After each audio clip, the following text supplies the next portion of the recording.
But a lot of the stuff that she said is still true. Because another thing I need you guys to understand is that, and this is another, like, it's a quirk that only women do this shit. So what they'll do is they'll say, okay, I would deal with this guy if he was XYZ, right? I'll give you an example. I would date a guy that's under 6 foot if he was nice or a good guy, right? What she's not telling you, though, is that he's under 6 foot, but he's also wealthy. He has a nice sports car. He has a great job and people respect him. He has status, right? She tells you that the guy's nice and that's what she likes. But what she omits is more important than what she admits. I'm going to say that again for you guys. What she omits is more important than what she admits. Okay? What women omit is way more important because what they omit are the things that make them look bad. I'll give you an example. Same scenario. Dude's under 6 feet, not her type normally, but she says, oh, I like him, he's a great guy. Right? Oh, I like him so much, he's a great guy. She won't tell you how he doesn't call her all the time.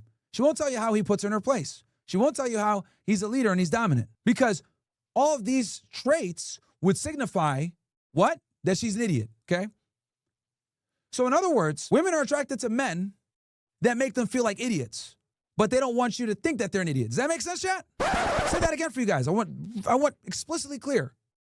Women are attracted to men that make them or can make them look like fucking idiots because he's better than her in every way.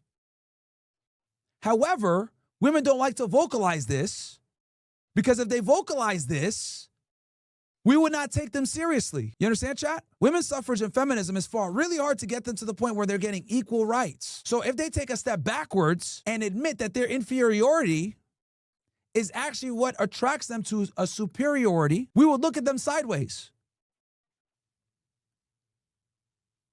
Wait, we went through the sex revolution, controlled birth control, made no-fault divorce.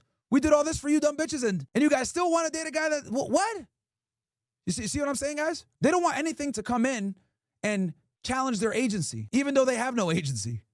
Yesterday, if you guys watched the stream, as many of you remember, the Indian girl, she said that Diddy needs to be in jail, right? For abusing women or whatever. Now, for those of you that don't know, I actually was in the Diddy trial for all day. Or sorry, for like 2 weeks. And I sat there all day for 2 weeks. And I watched some of the most important testimony from the star witness, Cassie Ventura, right? And I also listened to testimony from other victims. And the reason why Diddy didn't get convicted was because the witnesses weren't credible and believable, okay? There was some question whether, was this really sex trafficking or consenting adults? And they ended up not finding Diddy guilty of the most serious sex trafficking charges. They ended up getting him guilty for interstate transportation of prostitutes. Yes, you heard that right. Basically, niggas gonna go to jail for fucking flying dudes out. Pause. That's gotta be a first. Bro was literally about to do Fed time for flying out niggas. Whatever. But I say this to let you guys know that we live in a society that infantilizes women in general. Okay? And since we infantilize females, they don't want to lose that ability to be infantilized because it allows them to not have agency. But at the same time, they want the agency to be able to be hoes. Does that make sense, chat? I call this the proverbial fucking double dip. I want to be treated like an equal and have agency, make my own reproductive decisions, fuck any man that I want, be with any man that I want. But I reserve the right to be labeled a poor victim and be absolved of my bad decisions.